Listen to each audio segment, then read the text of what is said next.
Are you throwing away one of the best things that you can do for free to treat your garden to rich, nutritious soil? Let me tell you about it.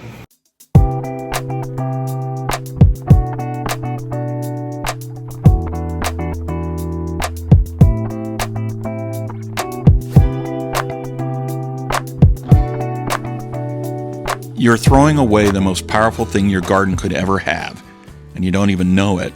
Every day this ends up in the trash or by the curb.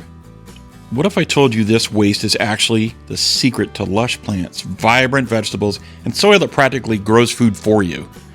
Today I'm going to tell you about what your garden desperately needs, and you can make it at home for free. If you've ever struggled with sad-looking plants, yellowing leaves, stunted veggies, or soil that feels like dust or clay, the problem isn't your green thumb, it's your soil's health.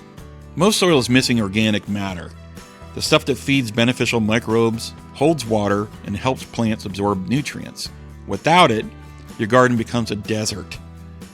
But with compost, it's like flipping a switch.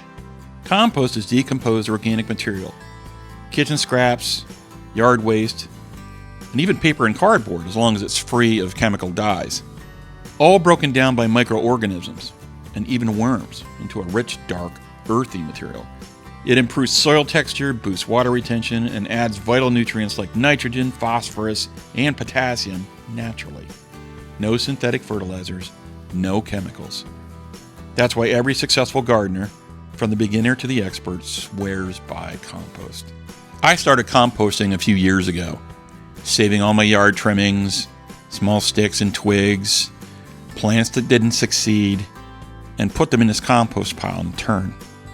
Each spring, I bring out that rich soil and I put back in my garden beds to really help the growth get started. Compost doesn't just feed plants, it builds healthy ecosystems right in your soil. It reduces waste, costs nothing, and pays you back in beauty, food, and abundance. So stop tossing your garden's best asset in the trash. And composting is ridiculously easy. You just need a few things. You need something to put your compost in, so a bucket, maybe a empty milk carton, or if you have a room to put it outside, in a pile. And you need greens for it. So things that used to be green but won't be much longer, like grass clippings, cut vegetables, things like that. And then you need browns, like mulch, decaying sticks, things like that. And then you need air and time.